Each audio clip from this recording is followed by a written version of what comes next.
so we are half course. So you should be happy because half is gone, but still there is another half.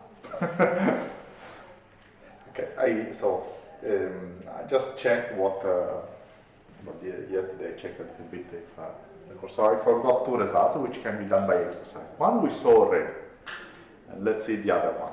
So it's the continuity with respect to, let's say, the measure. So let's consider these two exercises. The first one we saw already, and I think it's just the additivity with respect to the sets. Because we did it, I put just right before the argument of today. So I will not say. So the other one is the following: is the continuity of integral. So if f is in L1, so which means that the integral of f is less than plus infinity, and we are fine. Then, if En converges to E, the integral over En of f converges to the integral, sorry, we delete this guy. And the second one, if En decreases to E, the integral over what we expect.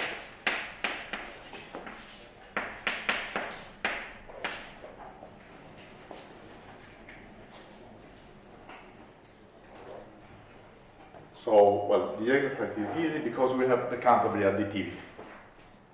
Now, remember, so just apply that the integral of the union, disjoint, is equal to the sum over n, of the integral of E and f.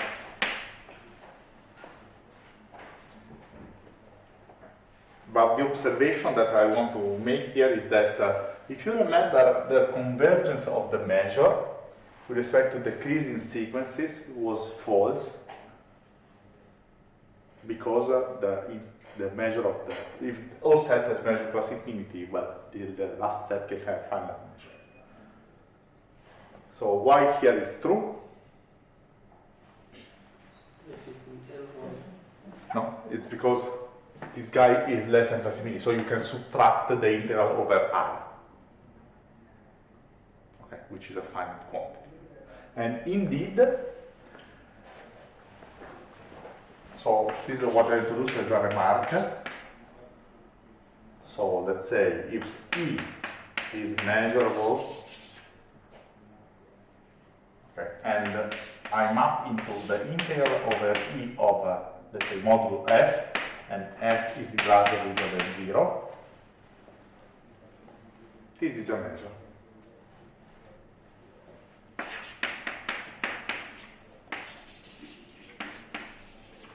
If you can verify, well, it is what is written here, no? The integral of the empty set is 0, and the integral of the sum is the integral of the union is the sum. So actually it's a measure. And the property which makes the second point work as if it were just a measure is that, wait, let's call this let's give me as a measure of E. So the measure me of the whole set R is equal to the integral by definition of f over R, which is less than f is equal. So what makes the thing work? Well, of course you can apply this definition, but actually for a more general level, you're just applying the continuity of the measure and observe that, well, this functional here is a measure. So just remember, I think I told you, the continuity of the measure is one of the cornerstones. You can always deduce things from the basic stuff. Yeah. It's a particular field, real analysis where you don't need, you don't have a lot of tools. I mean, you should be able to recover everything from the beginning. The thing is to let's say, to construct the proof from basic bricks. Is not, you don't have a lot of structures. So that is it. Okay, now we come back to the continuity. So, sorry, the continuity, the uniform integrability. So I cancel and we start with we restart with the uniform integrability. And it is just one exercise. Yeah, I said two, but then the first one was already. I think just because here was the continuity. I mean, the additivity was done right now. Instead, we saw it before, and then at some point I understood it was quite boring, and I said, okay, you trust it, you prove starting from the basic. So.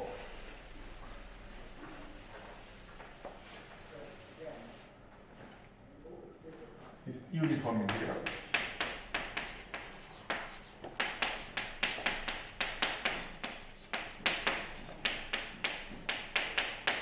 So our idea is to avoid that example. Let me repeat the example here. So was this function, the sequence of functions, which is 1 over n here and n here, and they converge to 0, but the mass remains always 1, simply because the mass is flowing to plus infinity. So I want to, well, this is my problem. It's something I don't want. If I want to stay with function, if I want to stay with measure, it's perfectly fine. It's converged to the direct delta. But I need to stay with function, and well, sometimes I want to be with functions, not with measures. And well, I want to rule like this. Okay, so the first observation is, well, okay, let's write the condition. The condition which avoid that you can put a lot of measure to plus infinity is that you have sets very small, like here, such that the integral can be as very large. Okay, so definition, you have a family f contained in, let's say, measurable function, so L1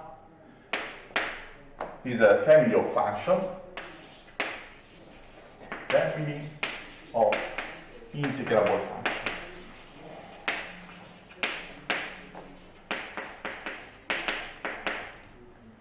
Okay, is uniformly integrable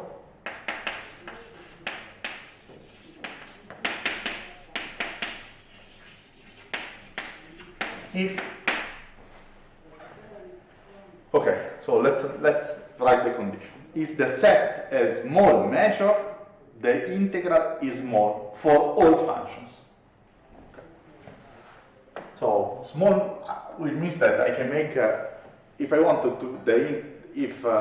I want the integral to be very small, I just check that the measure of the set is small. So for all epsilon, there exists delta. If the measure of the set is less than delta, then for all f, the integral of f over e is less than epsilon.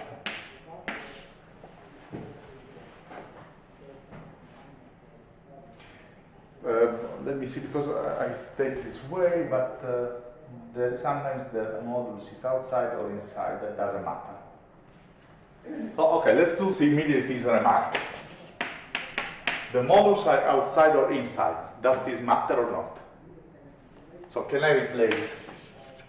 It's an exercise. So let's put, I leave you as an exercise because it's really trivial. Can I replace with in definition?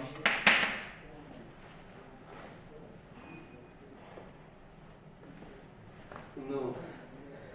You say no.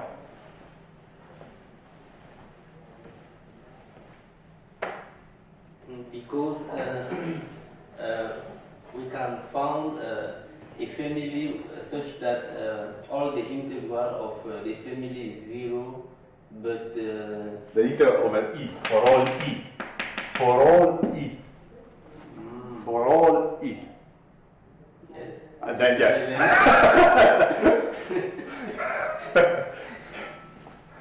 Because you have F plus and F minus. But really by the definition of integral is F plus minus F minus.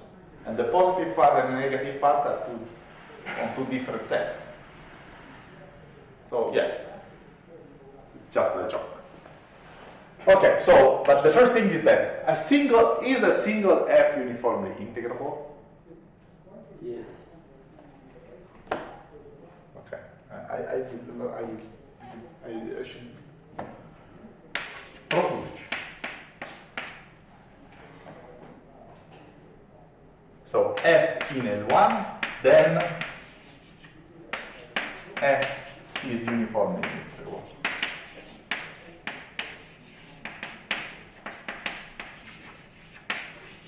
Okay. Proof.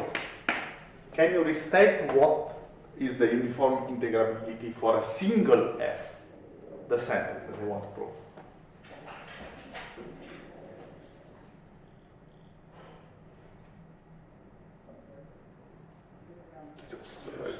Just that I can't await this condition, no? For all just one. So I need for all epsilon there exists delta if the measure of E is less than delta, then the integral of F over E is less than epsilon. Okay. Any idea here? Let's do something. So let's assume F bounded.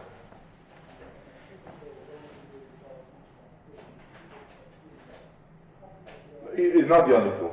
There are other proofs. But I think this is the easiest. To take delta equal to the bounded over the measure. So take delta equal to The bounded. if modulus of F less or equal than M, then take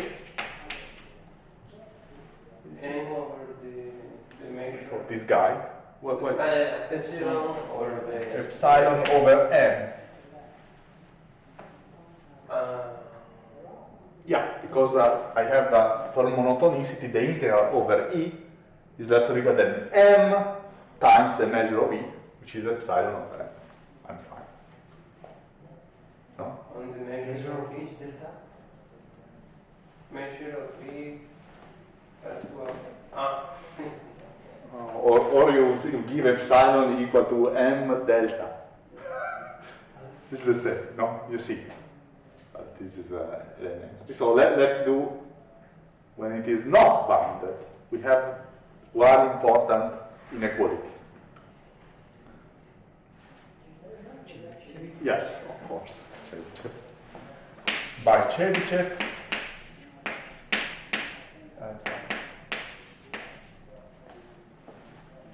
So by Chebyshev, I want to say that if M is very large, the measure is small.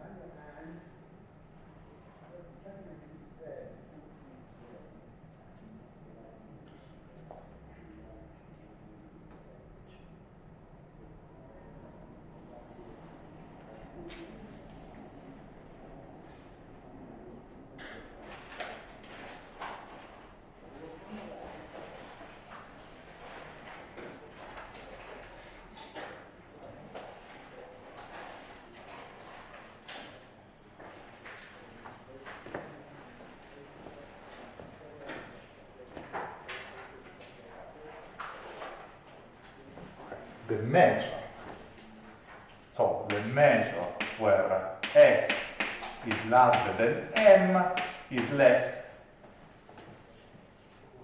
Okay. 1 over m, the norm, the integral of modulus of f. Okay? So in particular,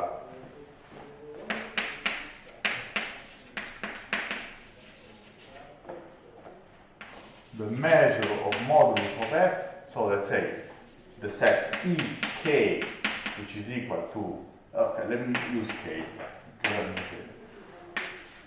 f larger than k, and here I can use the one satisfy the limit of the measure of ek is equal to 0, and here ek is decreasing. It is not the nicest thought, but okay, we decided to go this way. Okay, and now what I use? The thing that I just cancelled. That's why I put the thing before in my notes. The exercise. So the limit over k of the integral of ek of f, modulus of f, is equal to the integral over the intersection of ek of modulus of f, but this quantity is measure 0. So it is 0. Equal to 0. Then I deduce that, well, then I deduce that the integral, there exists k such that the integral over where f is larger than k is less than epsilon. Definitely. So this set gives me, I take delta, which is less than this guy, and the measure of EK. Let's say delta, let's say less or equal than 1/2, just to be sure that I don't add something. But actually, clearly it's enough, because this is larger than k and the delta should be okay. So I don't need it. Is the minimum over this epsilon over k. So I choose the k. And then I have the measure of my EK. And actually it should be my measure of k. Because in that set is larger than k. Okay, but this is not the nicest proof, but at least we see how to build that off, no? The two conditions. So first bounded, and then I have to manage unbounded, then I can use Chebyshev, and I continue.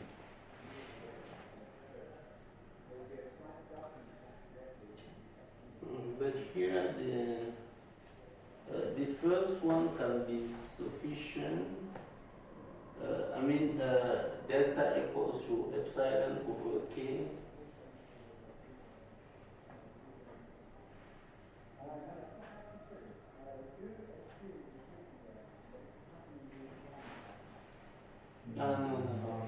Is the second one. The key is the second one. The first one is the trivial. Is the second one. Indeed, the first is just the hint for the second. If you want to decompose the proof. Okay, and then I'm saying the opposite.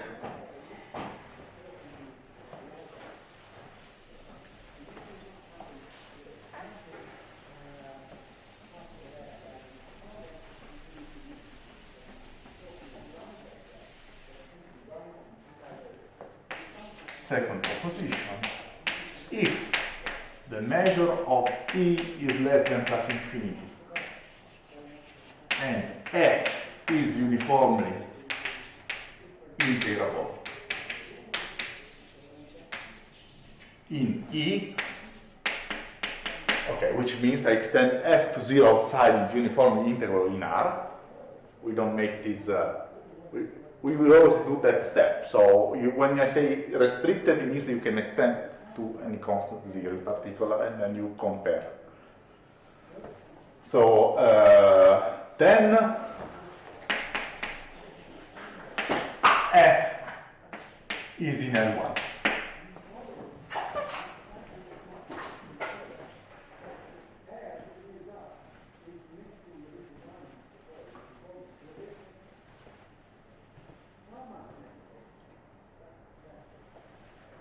This is the key.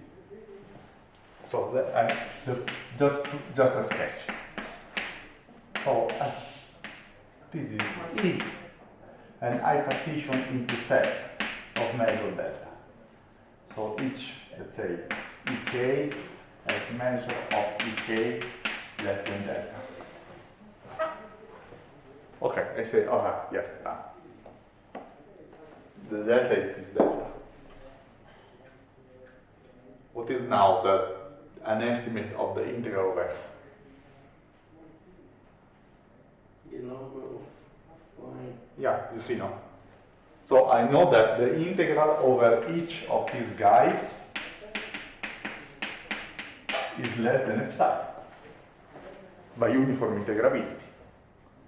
So I say that, well, here you can partition into intervals of length less than delta, and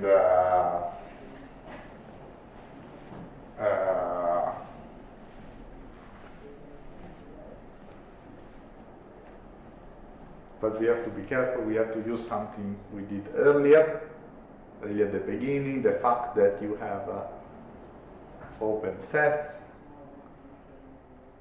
So you have finitely many intervals, and the difference is smaller than delta.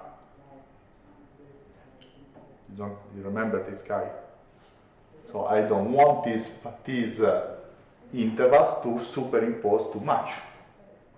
Otherwise, I count the same point of E too many times. But fortunately, we have a property that was the regularity property. You remember the three regularity properties. The first one was that any measurable set is equivalent to the union of finitely many intervals. And the equivalent means that the difference, the symmetric difference, is smaller than any constant I want. So here, essentially, you have countably many intervals. You can do, well, it's not there are other proofs, but just to talk. You can have infinitely many intervals, and then the rest is still measured less than delta. So if you do all the stuff, well, you obtain that this guy over E, and the equivalence means that, okay, yes, I do partition, but actually it's really, there is an epsilon because I approximate it, etc. I don't know. In case this is the measure of E divided by delta, and this is the number of this EK times epsilon, and this is the integral over EK of f. Okay, it's just a sketch because, well, it could be an exercise.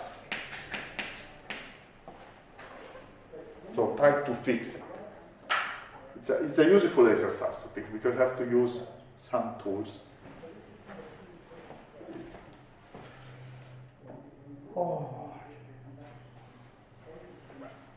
Corollary.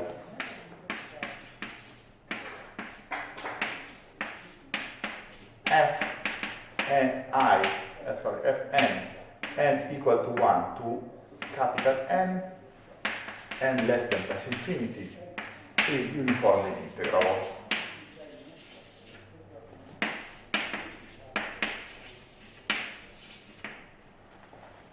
You believe? That possibility. You believe. You know the proof, you don't believe. The formula. You know I can't resemble.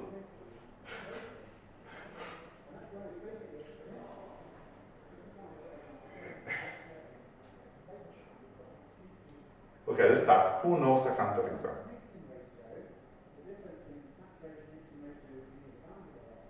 Who does not believe in the statement? Okay, so we are on, everybody is on the good path. Who believes in the statement? Just one.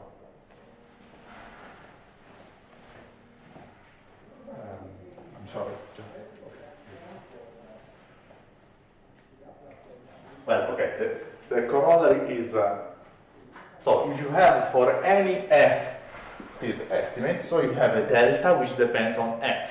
So I give you epsilon, each f gives you the delta, which is larger than 0. So when you take the infimum, which actually is a minimum of these deltas, is the one that makes the job.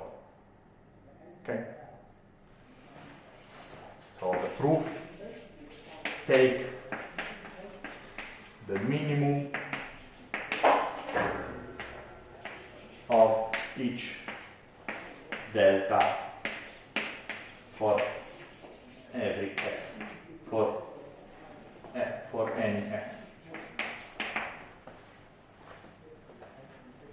Okay, so essentially this thing says that the requirement of uniform integrability is nothing for family which are made of finitely many integrable functions.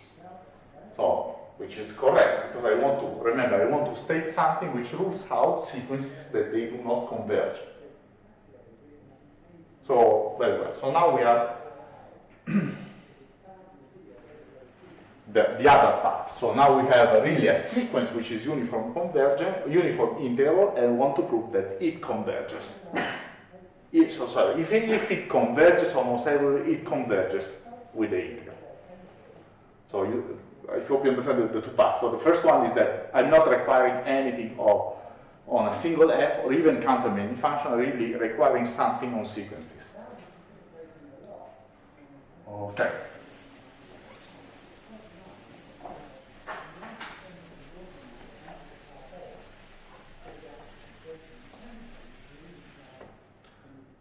So, proposition.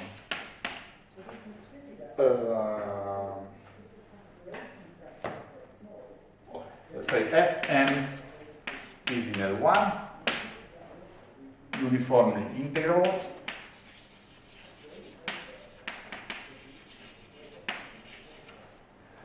and as observed here, so let me do first that end. I leave a space there. Fn converges to f almost everywhere. Then f is in L1. Preliminary step. Oh. Let's keep that. There is something missing here. And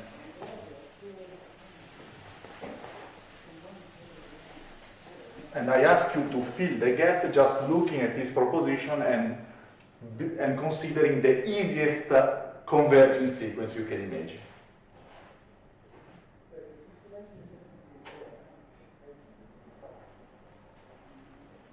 What is the easiest converging sequence? The constant sequence. Fn equal to f is a sequence, no? Which converges. Well, more than that one, I think is impossible. So, this is in contradiction with what is stated there. If I don't add something. What is missing that is written there and here is missing?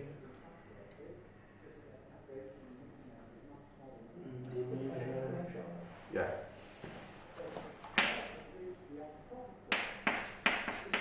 So let's write that is in L1 in E.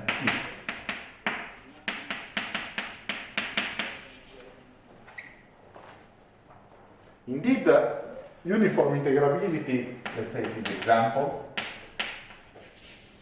can you find a function which is uniformly integrable but not in L1?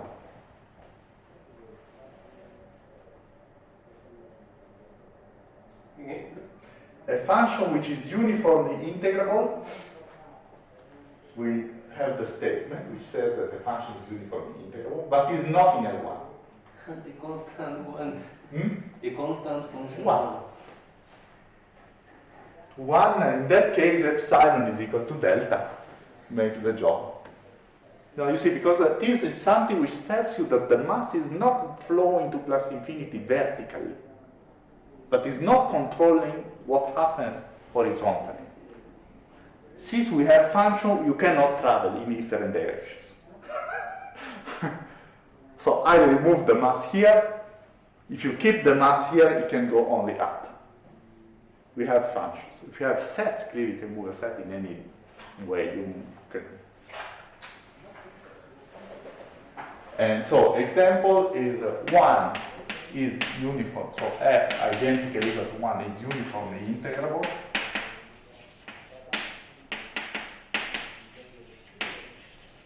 But not integrable.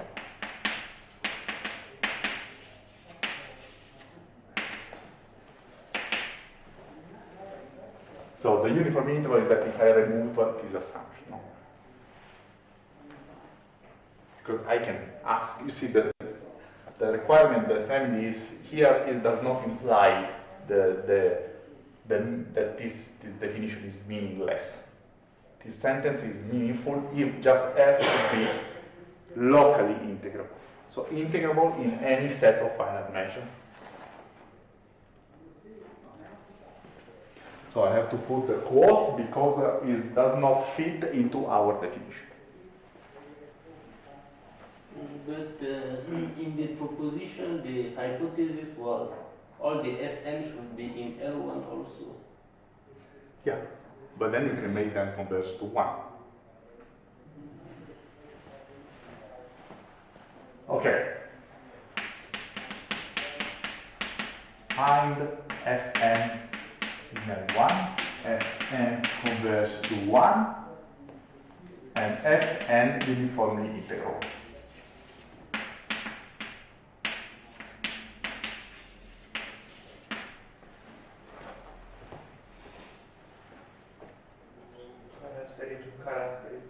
Yes, minus Nm.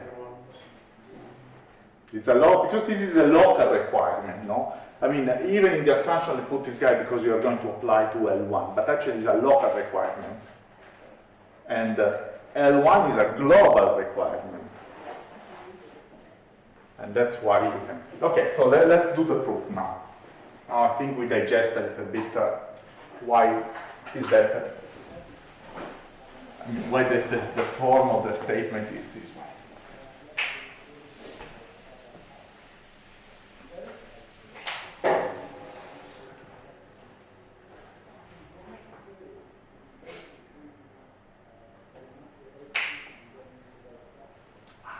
Actually, this is a corollary of what I erased, I'm sorry.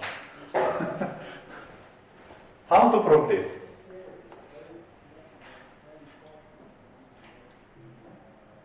Okay, I'm saying proof. Apply Fatu.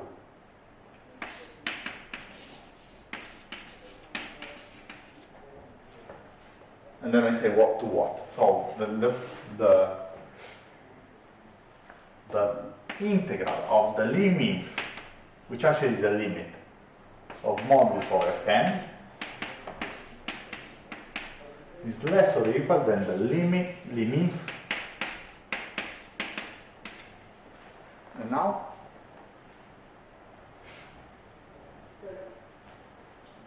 so why are these quantities uniformly bounded? Remember, we had the estimate that I cancelled, I'm sorry, no? Was the measure of the set divided by delta times epsilon. So I can put that as 2 times the measure of the set divided by delta times epsilon.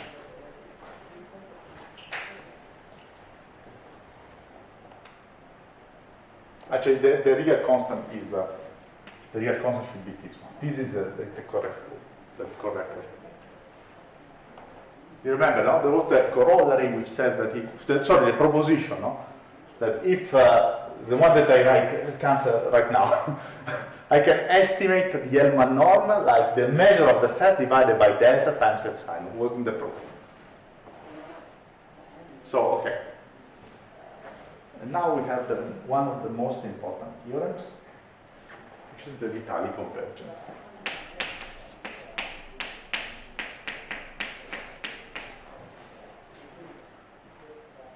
So if the measure of E is less than plus infinity. Is that rain?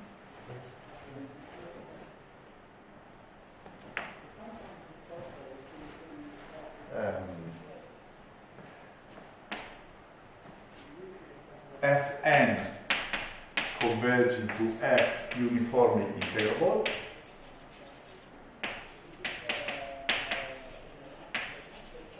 Then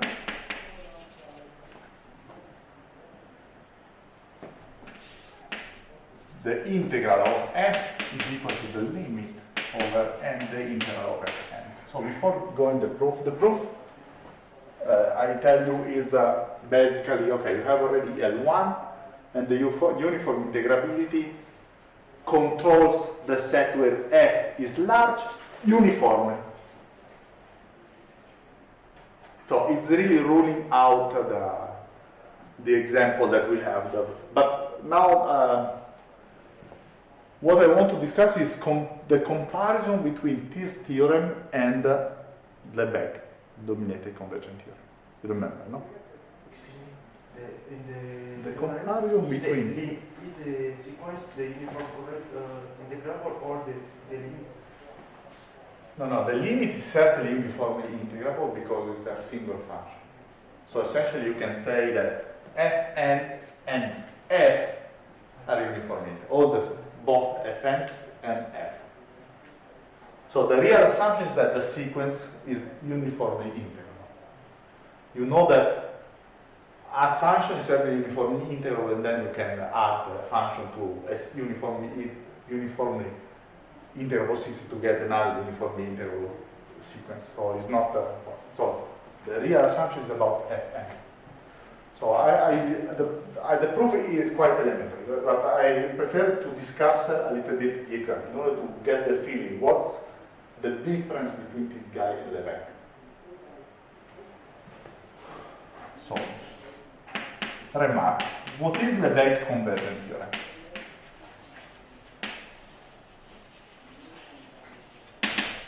Requires, let's say, what was the basic assumption? Sequences is uniformly bounded by L1. By an L1 function, no? Fn, there exists G in L1, and the problem that it is to have a half a blackboard is really a distraction because we always try to F less or equal than G. Is the Fn, sorry, for any minute. Is the sequence Fn which satisfies Lebesgue uniformly integrable? Yes. Why? Because a function is uniformly integrable. Because the integral of Fn over E is less or equal than the integral of G over E, and that's uniformly integral.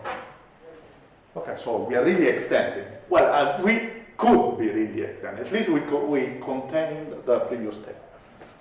You have an example of something uniformly integrable, but not bounded uniformly by a L1 function.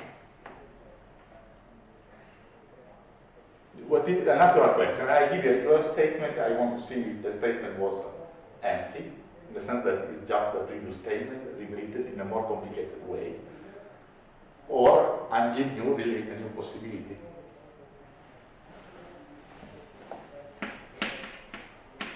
Example of uniformly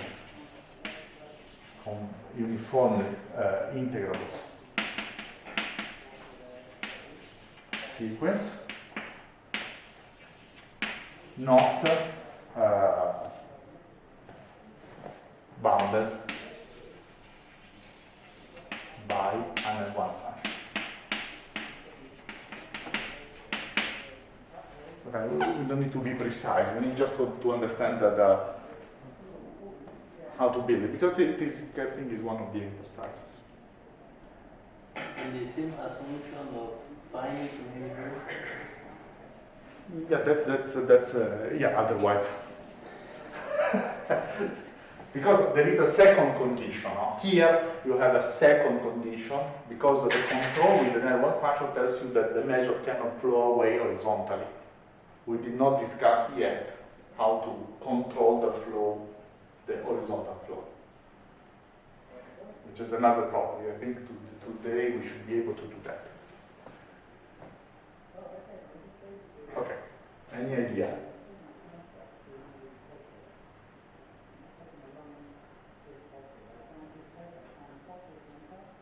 So the trick is that for L1 function, the set where the f can be large is always the same. So fn can be large only when g is large. While here, I'm not requiring that. I'm requiring that the set where it is large is small. You see the difference, no? Can you build the example now? Okay, let's continue with this discussion as follows. So let's take the simple interval and I make a sequence just translating this guy. And then I make something higher but much smaller and I translate it.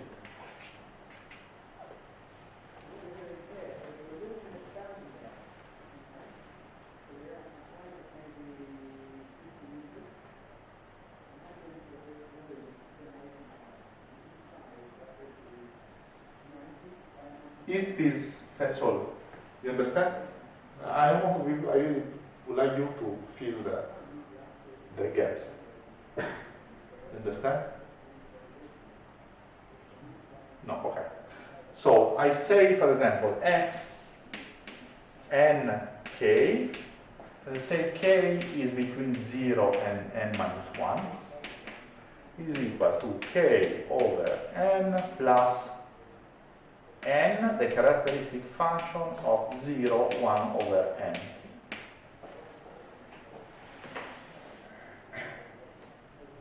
Sorry, and let me put square root here. Otherwise. What is the L1 measure of f and k?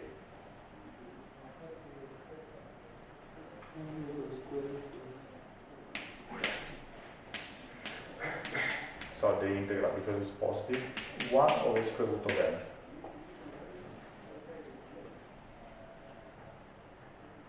Is there, so when n goes to plus infinity, this converges to 0. But it's not converging almost everywhere. We have still this will be touched the next point. But we need to understand the mechanism. What is a function which bounds all f and k? Do we have a function which bounds all f and k? So you see this function as like this one, no? This one is 1 over n, and the a is square root of n. And then you just translate.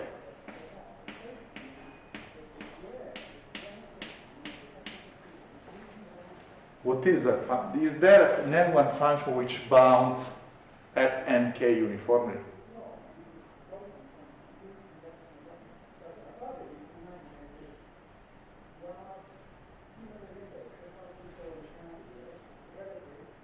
What do you think? Give me an x. What is the value when it happens to be inside the domain of f and k? The square root of n. So for any x, there exists n such that the value is larger, as large as I want, no? So there is no L1 function which bounds this. And now I have to tackle a little bit the problem that this clearly is not converging to 0. Okay, and this is a little bit technical. I just sketch it and I don't want to enter into the thing, but Indeed, I think it's an exercise. So let's do that. And let's see how to. What is the tool? The tool is that I take a function like which is an integral equal to plus infinity. So, for example, is epsilon over x. Sorry, let's say 1 over, let's say, nx. Well, n is not the right index. Let's say I have epsilon n, which epsilon n goes to 0. Now I do the filling inside here. Let me see if it is correct. Is it smart? No, I think it is 1 over x. Yeah, 1 over x is sufficient. So I can make the filling in order that it converges to 0, but the n are chosen such that here the integral, here they arrive to this value for sure. So when I do the envelope, I have that the envelope is 1 over x.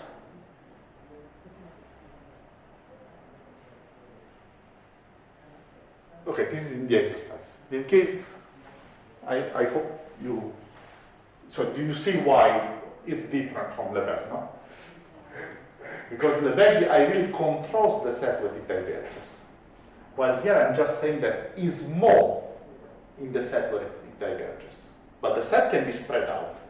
And when they are spread out, you get that this can be one of the function you want. So a function which is not integral in particular. Okay, so let's go to the proof. Sorry for this discussion.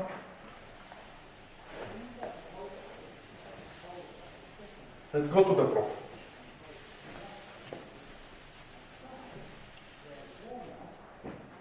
So what are we left to prove? We know that what I cancel, we know that it's already in L1, so we are left only to study the limit.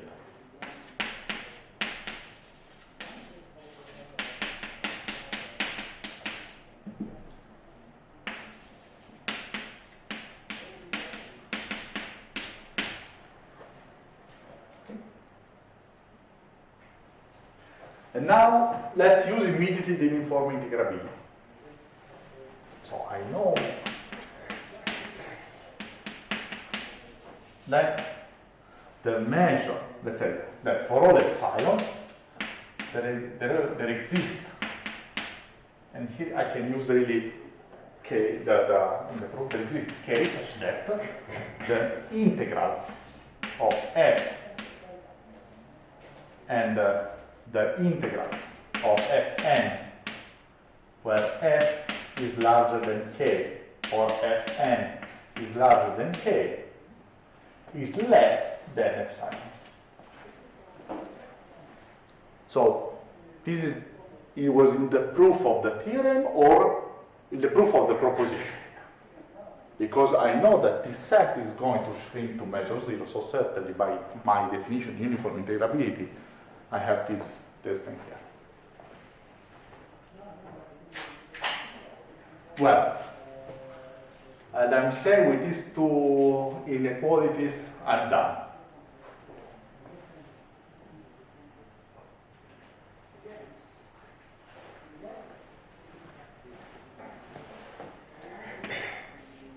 Okay.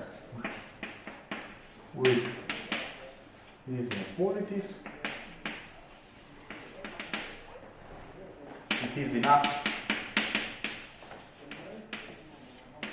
to consider f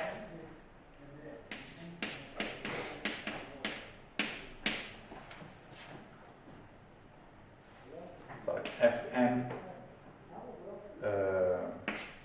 so it's f capped to k and to minus k. So if I have f, I just cap to k, and this is the function that is written here.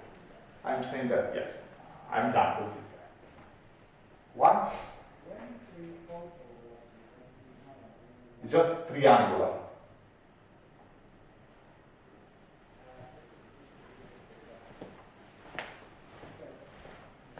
because, I continue,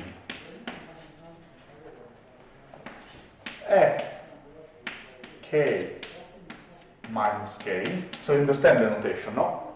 It's okay with this notation. It's just the shorthand to say the mean f k max minus k. And it's a short way to write that this is the operation I'm doing. So I'm cut between k and minus k. Okay. This is the limit, clearly, of f and k minus k. At some point somebody will say, ah yes, of course. Then, is this bounded? Yes.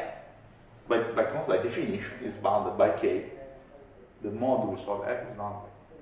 And then, so, the integral of fn k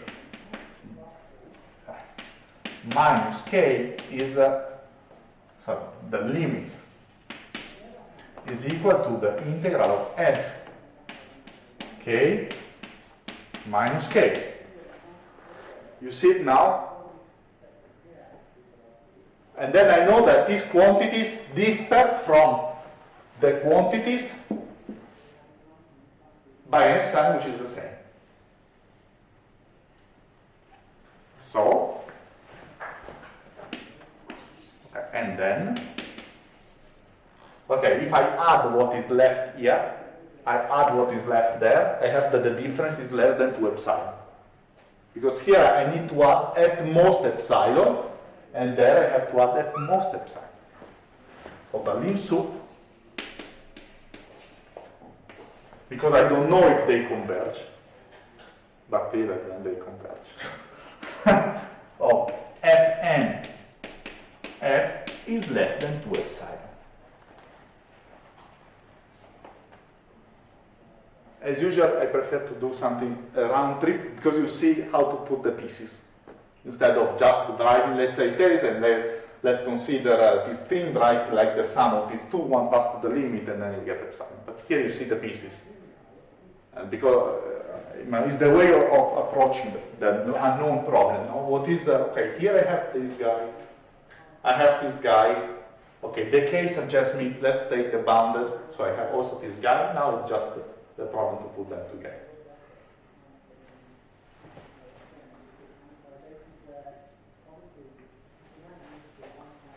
Okay. So that's done, and I cancel the proof, let's keep it, the statement.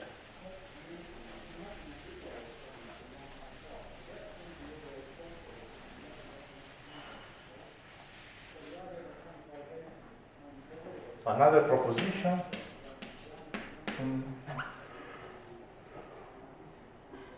This is in the text, but it actually is more a lemma. I really wonder what is the meaning of this statement. So, let's assume fn is greater or equal than 0, the measure of E, and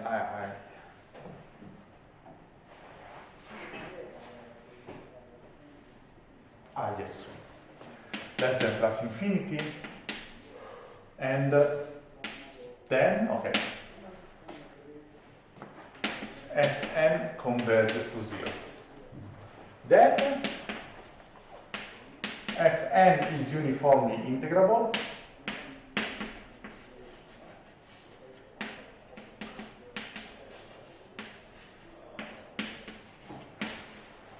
the integral of fn is converges to 0. Here we have the equivalence. I want to say immediately that on one of the direction doesn't need this guy. The other, yes. And you have to look at the theorem above. Which direction of the arrow will need the theorem, this assumption, which is in the theorem above. So essentially, the thing here is like in the theorem above, is a special case. one direction. The other is the new case. And as I said, I'm saying this is the information I give you. One of the direction doesn't need this guy.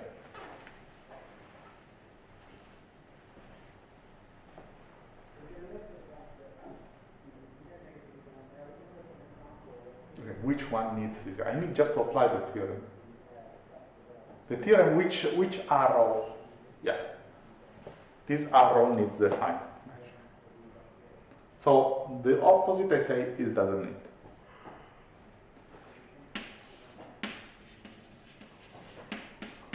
So let's consider now this statement,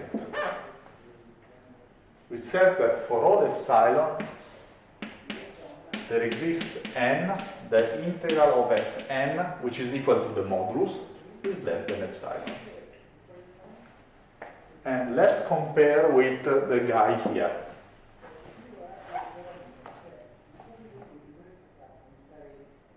So what you see?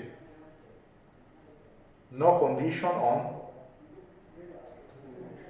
E. It's automatically satisfied. Okay, so is Fn uniformly integrable now? Okay, the other piece of information is that finitely many functions are uniformly integrable. You see now, no? Because I give me epsilon. I choose n such that holds, so no conditions.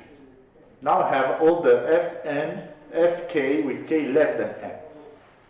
But I already know that finitely many functions are uniformly integrable. So, yes. And f1 to fk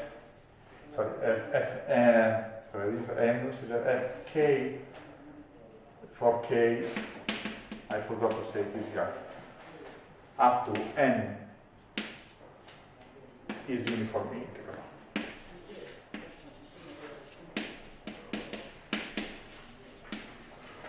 I never use, however, this condition.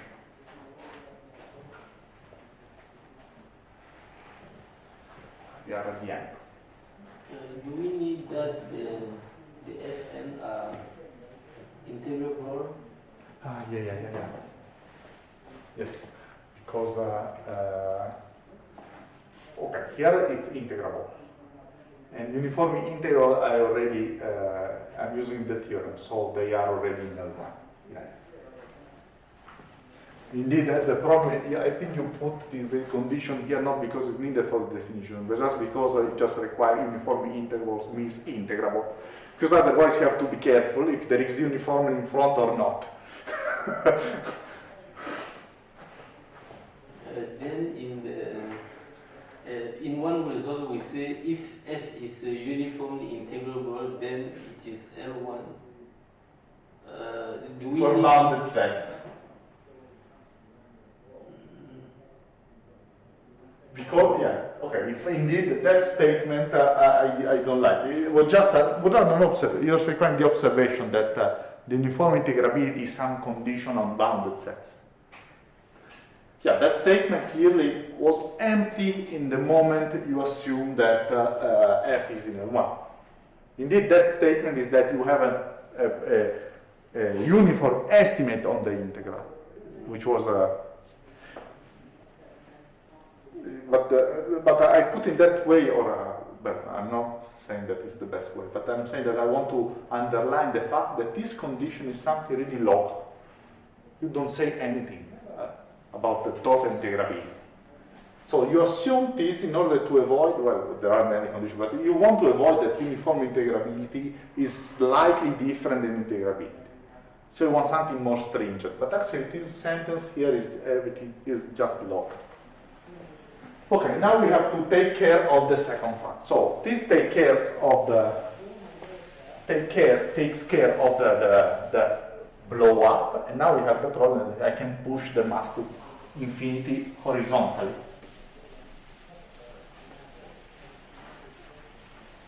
So the second is tightness.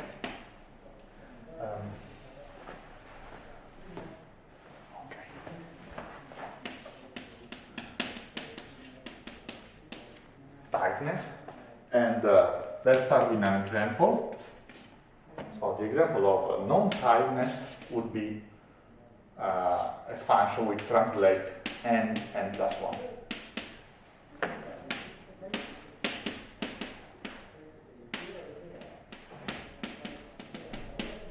Okay. So I ask you if you have any idea how to avoid that I can push the mass to plus infinity. As usually I say, a condition family of sets. So definition, and now F, family F in L1 is tight if, okay, up to you. Any idea?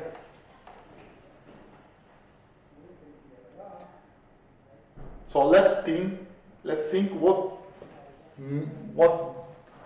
it means to put a uniform positive mass like 1 at any distance from the origin.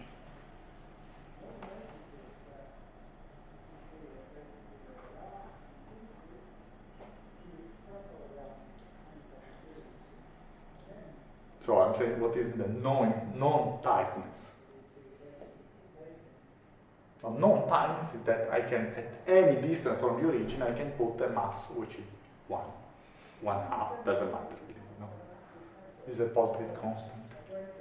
So let's say non-tightness, yeah. Non-tightness.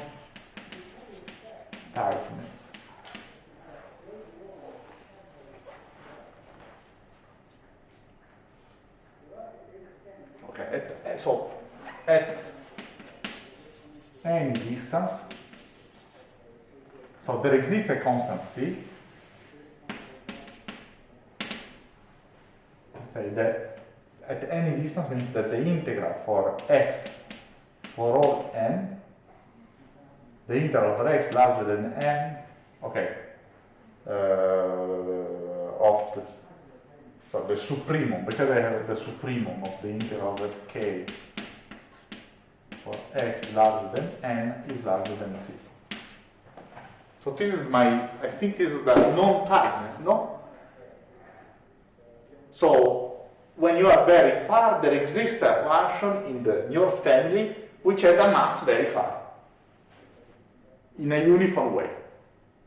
So now let's invert the sentence. So you understand the non-tightness. It's like, no, I have the sun here, but in 100,000 light years there is another sun. Well, okay, that's there is no mass anymore. No, unfortunately, 1 billion light years from here there is another galaxy, and then that's it. There is no mass, no more mass in the universe. Unfortunately, no. 15 billion light years from here there is another galaxy. And then you hope, okay, that's it. Now we have arrived to the horizon of our universe. But you wait 1 million years and you discover there is another thing. So this is a non-tightness. So let's take the tightness. For all epsilon, they exist. Yes, for all epsilon exists. So for all epsilon exists delta such that for all f in this family, the integral of in x bigger than 1 delta. It should be large. It's not small like this one. Is less than epsilon. Oh yes. You understand? If I'm very far, there is no way I can put mass. Any function here is going to be uniformly small. That's it. And this is the example, is always 1. There is always one function which is 1. Only one replacement because I prefer to have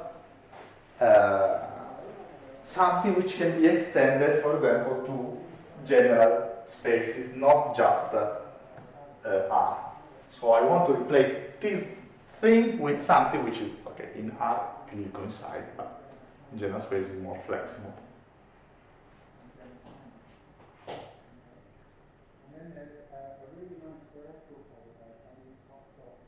It's compact. The complement of this guy is a compact set. So actually the thing is that there exists a compact K, a compact in the complement of the compact set is less than epsilon. The linearity is the same, even in RD you take balls is the same, but linearity in general space is easily different. So I think you did some Banach and Hilbert spaces. Somebody teach Banach and Hilbert? Yes or no? No. No, I'm sorry. So in let's say, in infinite dimensional spaces, the unit ball is non-compact. And this is a problem because what happened? The non-compactness means you have sequences that stay in the ball and do not converge. And instead of having this particular example, I can make functions or measures there which are on one of these sequences. They do not converge. So instead of in infinite dimensional space, I have another non-compactness. I can go to infinity. But since I have infinite dimension, I can just jump dimension to dimension and never converge. The thing is disappearing simply because time I add a new space locally, as so like you want to explain the high energy particles, you have new particles, say let's add a dimension in order to fill that particle. Okay, so we have the tightness. And now we have the general convergent theorem, finally. Yes. This is needed. General convergence theorem is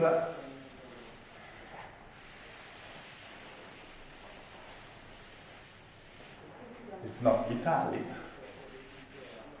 And I'm going to cancel something there and add the tightness.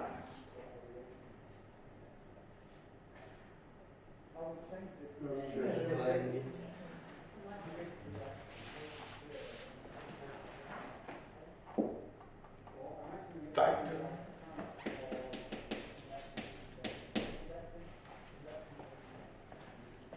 The first question is, of course, I'm doing something new, or maybe the two things are different, or I'm really extending the views.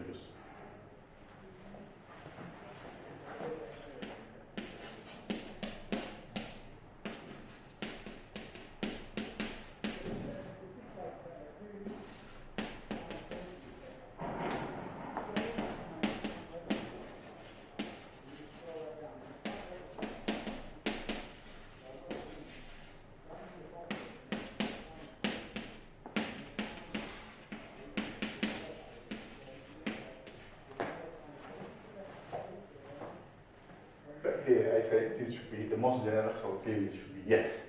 But how?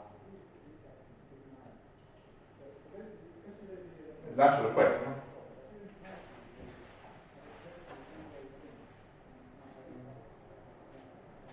The compact would be the other end, the closure of the... No. Open set of measure less than one containing all the rational numbers. The idea is clearly you have to pick up a compact, so that's correct, but you cannot do that way.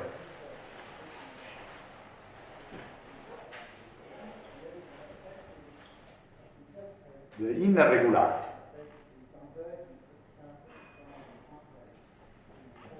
Okay. What is the inner regularity of the measure?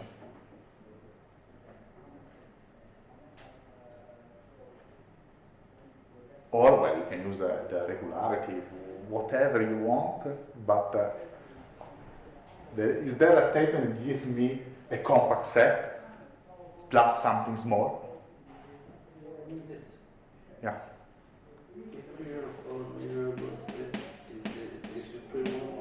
Yeah.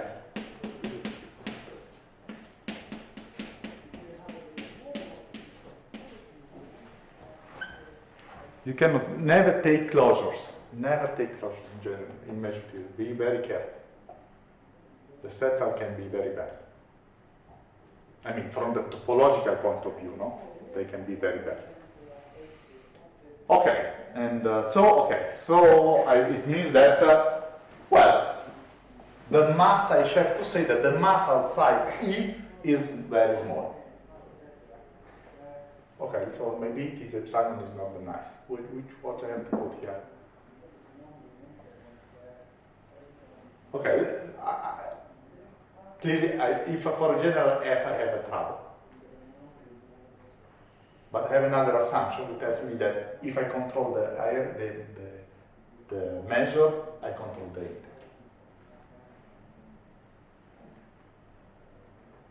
That's the thing. Otherwise it's false. But so here is better delta. And then I have that here for all epsilon. I take that delta.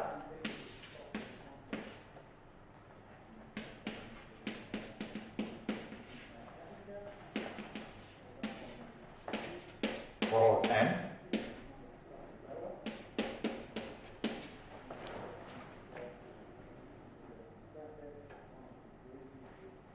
Understand? So you give me epsilon. I use uniform integral E to find the delta. I use the inner regularity to find the k. And now the measure, the integral outside the k is less than epsilon.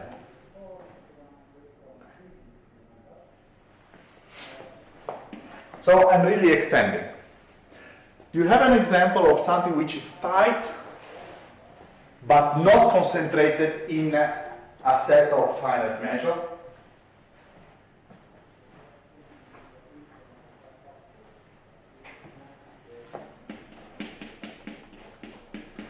Is there Fn tight but not concentrated, tight and uniformly integrable?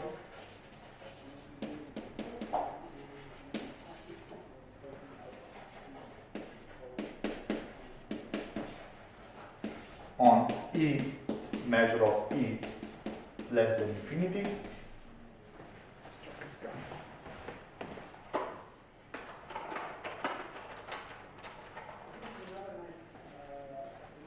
I'm cheating a little bit. Okay, let's simplify the statement. I take the constant sequence. So the question is there a function which is tight, integrable, but is not concentrated on a set of finite measures?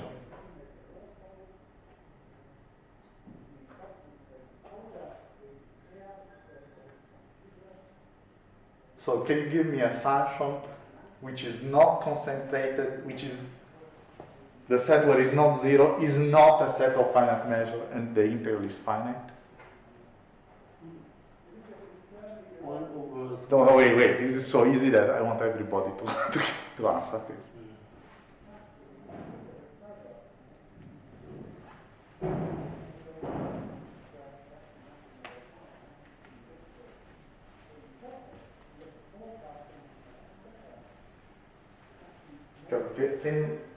Let me repeat. Is there a function such that the integral is finite but is not concentrated, I mean, is non-zero outside minus n? Gaussian? The Gaussian, yes.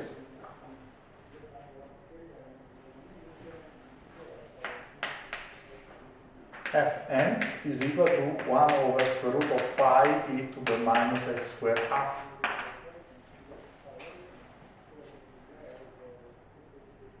No. Okay. So now we finished with the proof of this thing, and we cancel this. And the proof is already here. These two observations, they should suggest you how to work the proof.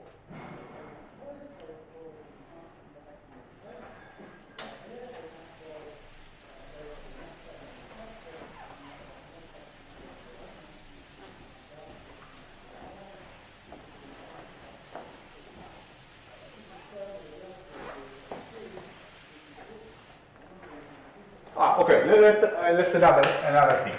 Exercise. I equal to 1 to n, finite is tight. A finite family of function is tight.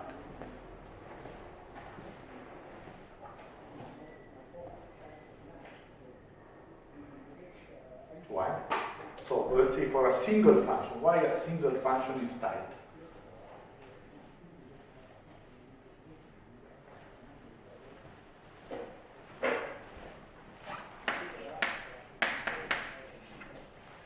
The integral f is the limit of a k minus k to k f. Do you agree?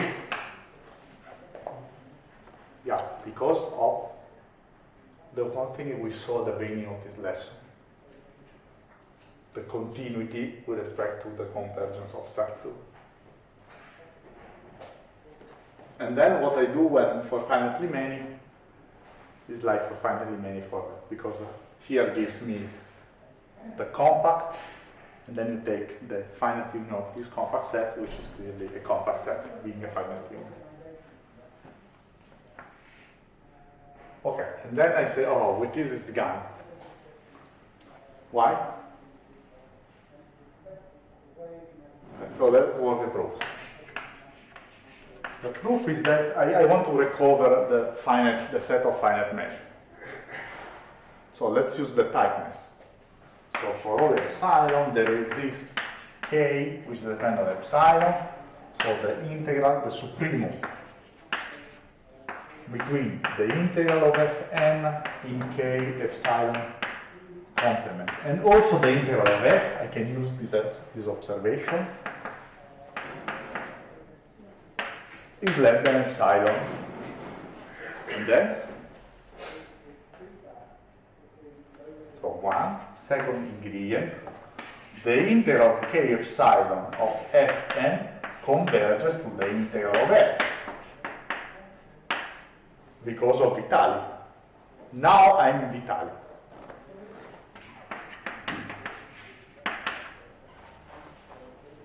And then, as in the proof of Vitali, these two statements implies that the lim sum integral of fn minus the integral of f. Okay, this is bounded by the integral inside k, which goes to 0, and the integral outside, which is 2 epsilon. For an epsilon, so it is.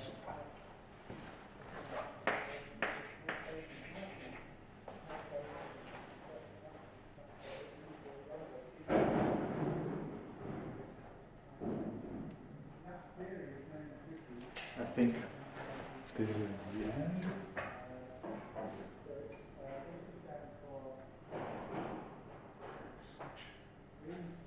There's still some side, but we'll see later.